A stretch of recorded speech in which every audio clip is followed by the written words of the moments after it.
Та бүхэндээ Япон улсын Камикацу хотын хог хаягдлыг ангилдаг нэгдсэн төвийг танилцуулах гэж байна. Камикацу хот дахин хог хаягдлаа 13 төрлөөр 45 хэсэгт хувааж английн ялгалт хийж хог хаягдлынхаа 80%-ийг дахин боловсруулдаг. Энэ хотын оршин суугчид сүүлийн 20 жил хогийг дахин ашиглах, дахин боловсруулах, багасгахад ихээхэн анхаарч ажилласан байдаг. Хотын оршин суугчид нь хог хаягдлаа өөрсдөө авчирч английн ялгаж хийсэн. Та бүгдийн харж байгаагаар англих хэсэгчилсэн талбайнууд харагдаж байна. Энэ хэсэг савны таглаа, батарей, савх, төмөр таг гэх мэтчлэн зүйлүүд харагдаж байна. Мөн цаасны төрлийн ангилсан савнууд, хуванцар сав их зэргүүдийг энд харж болж байна. Иргэд өөрсдөө машинтайгаа ирж ямар төрлийн хаягдлаа аль хэсэгт байршуулж тавихаа сайн мэддэг болсон. Энэ хүн 20 жил хогоо ангилж байгаа. Эхний үед их хэцүү санагддаг байсан ч сүүлдээ амьдралын салшгүй нэг хэсэг болсон. Хотынхоо хөгжил цэцгэлд хувь нэмэр оруулж байгаа болохоор ад жаргалтайгаар хийдэг болсон доо гэж ярьсан. Оршин суугчид мэдэхгүй нэгэндээ мэддэг нь хилээд зөвлөөд туслаа явчихдаг жишээтэй.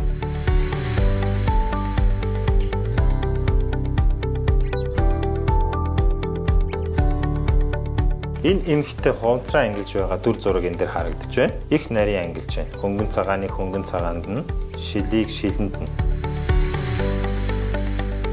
За энэ газны савны таглааг хүртэл ялгаж аваад шилний таглаа бүслөөр бүгдийг ангилж цэвэрж бэлтгэж байгаа байдал нь харагдаж байна.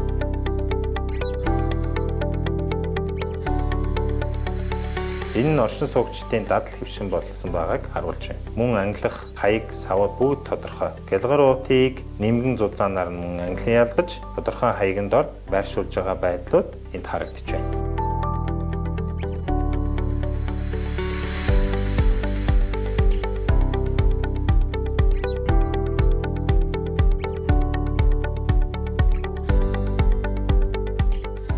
Шил англих хэсэг. Шилийг ямар үйлдвэр дахин боловсруулдаг талаар мэдээллүүд нь иргэдэд ил тод харагдаж байдаг. 1 кг тунгалаг шилийг боловсруулахад хэдэн төгрөг зарцуулдаг нь мөн энэ самбар дээр харагдаж байна. Ингэснээр иргэдэд энэ мэдлэг болж иргэд житвэхтэй хог хаягдлаа ангилдаг болох нь энэхүү дүрс бичлэгээс харагдаж байна.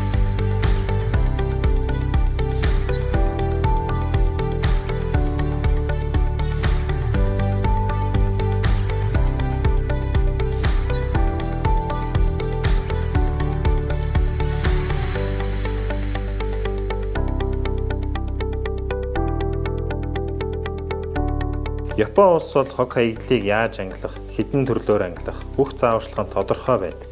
Олон жилийн өв уламжлсан соёлын нэг хэлбэр болсон байна. Яаж овор хэмжээг нь багасгах талаар энэ хэсэгт харуулсан.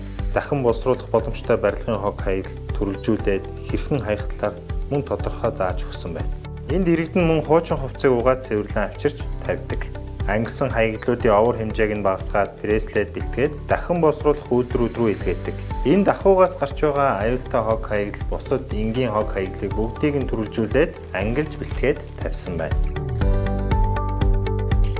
Шилийг бол төрлөөр нь ангилаад тавьж байгаа дүр зурагт харагдаж байна. Дунгалаг шил, бор шил, сакей, пивник шил зэрэг бүх шилийг байршуулсан байна. Энэ хэсэгт картон цасыг сайхан ихэд ашиглахад бэлдэх хуванцар гялгаруутыг төрөлжүүлээд боогоод бэлтгэсэн байна. Мөн электрон хог хаягдал, овор хэмжээтэй хог хаягдлыг ялгаад тавьсан байна. Овор хэмжээ ихтэй хог хаягдал болон электрон хог хаягдалд иргэд нэмэлт төлбөр төлдөг.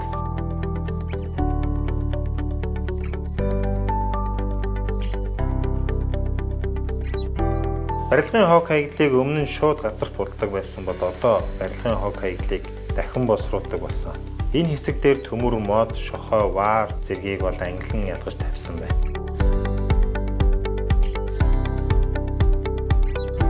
Ер нь хог хаягдлыг ангилах нь тийм ч их цаг зарцуулдаггүй.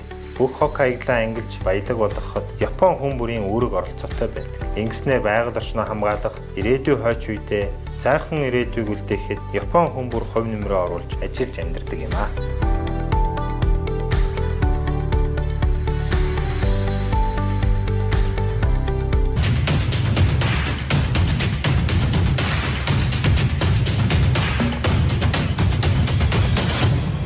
Хогоо ангилах хөдөлгөөнд нэгдэцгээе.